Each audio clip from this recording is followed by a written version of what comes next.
যুদ্ধের একটা স্বভাব আছে, একবার শুরু হলে সে আর কারো কথা শোনে না। তাকে আপনি থামতে বলবেন, সে শুনবে না। তাকে আপনি সীমা শেখাতে চাইবেন, সে রেগে যাবে। যুদ্ধ যেন এক বেয়াড়া কিশোর, যে রাগে ক্ষোভে নিজের ঘরই ভাঙচুর করে বসে। এই মুহূর্তে ইরানকে ঘিরে যে যুদ্ধ চলছে, সেটাও ঠিক তেমনই।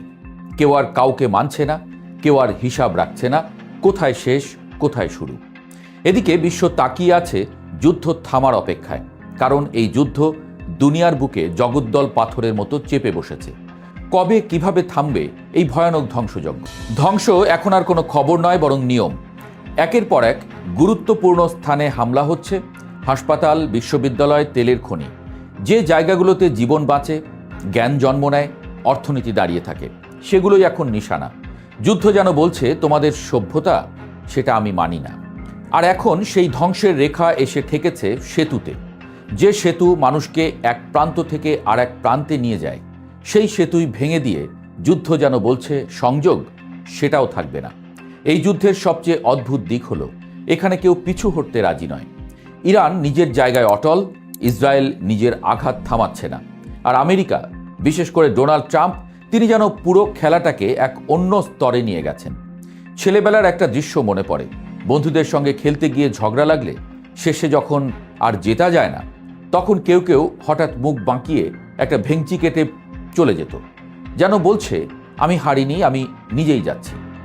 ট্রাম্পের সাম্প্রতিক আচরণটা ঠিক তেমনই।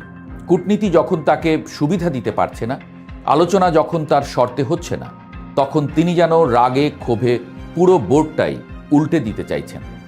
ইস্টার সানডে খ্রিস্টানদের সবচেয়ে পবিত্র দিনগুলোর একটি। এই দিনে সাধারণত মানুষ প্রার্থনা করে, ক্ষমা চায়, শান্তির কথা বলে।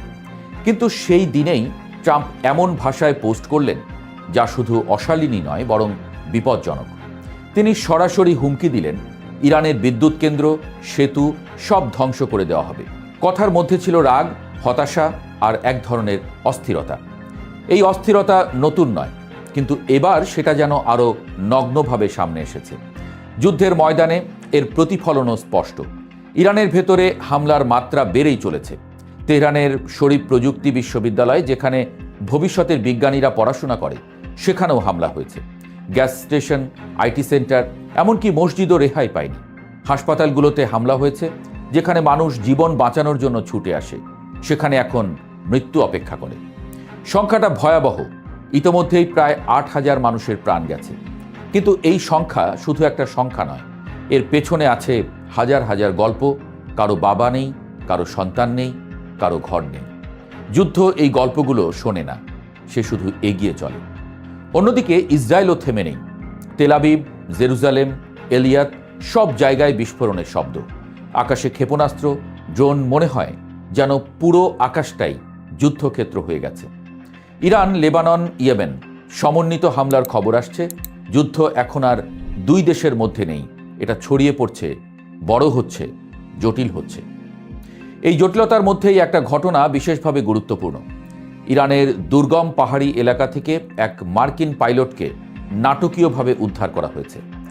এই ঘটনাকে চাইলে সতর্ক বার্তা হিসেবে দেখা যেত, কারণ যদি ইরানি বাহিনী তাকে আগে খুঁজে পেত, তাহলে পরিস্থিতি সহজেই জিম্মি সংকটে রূপ নিতে পারত। ইতিহাসে এমন ঘটনা আছে যা এক একটা সরকারের পতন পর্যন্ত ডেকে এনেছে। কিন্তু ট্রাম্প এই ঘটনাকে সতর্কতা হিসেবে দেখলেন না, বরং মনে হলো তিনি আরও সাহসী, যা বলা ভালো, আরও বেপরোয়া। তিনি হয়তো মনে করেন চাপ বাড়ালে ইরান শেষ পর্যন্ত নতি স্বীকার করবে। হয়তো ইতিহাসের কিছু উদাহরণ তাকে এই বিশ্বাস দিয়েছে। কিন্তু সমস্যা হলো, এই যুদ্ধটা শুধু শক্তির লড়াই নয়, এটা ধৈর্যেরও লড়াই। ইরান জানেও তাদের জিততে হবে না, শুধু টিকে থাকতে হবে। আর যুদ্ধ যত দীর্ঘ হয়, ঝুঁকিও তত বাড়ে। এই ঝুঁকির একটা বড় অংশ জড়িয়ে আছে হরমুজ প্রণালীর সঙ্গে। বিশ্বের একটি গুরুত্বপূর্ণ তেল পরিবহন পথ। ইরান বুঝে গেছে এটা তাদের সবচেয়ে বড় অস্ত্র, আর ট্রাম্প এটাকে খুলে দিতে চান যে কোনো মূল্যে। কিন্তু প্রশ্ন হলো, খুলে দিলেই কি শেষ? সেটাকে খোলা রাখার জন্য যে দীর্ঘমেয়াদী উপস্থিতি দরকার, সেটার জন্য কি তিনি প্রস্তুত? ইউরোপীয় দেশগুলো ইতোমধ্যেই ক্ষুব্ধ। তারা বলছে তাদের সঙ্গে আলোচনা না করেই যুদ্ধ শুরু করা হয়েছে, অথচ এখন তাদের সহযোগিতা চাওয়া হচ্ছে। এমনকি প্যারিসে যে বৈঠক হলো, সেখানে যুক্তরাষ্ট্রকে আমন্ত্রণই জানানো হয়নি।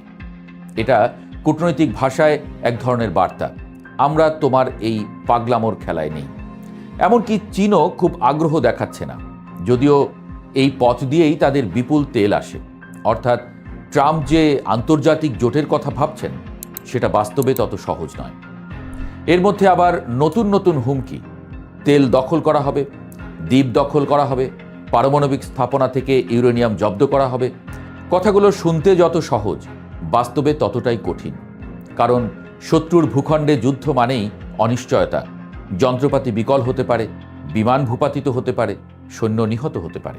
ইতোমধ্যেই কয়েকটি মার্কিন বিমান হারানোর খবর এসেছে।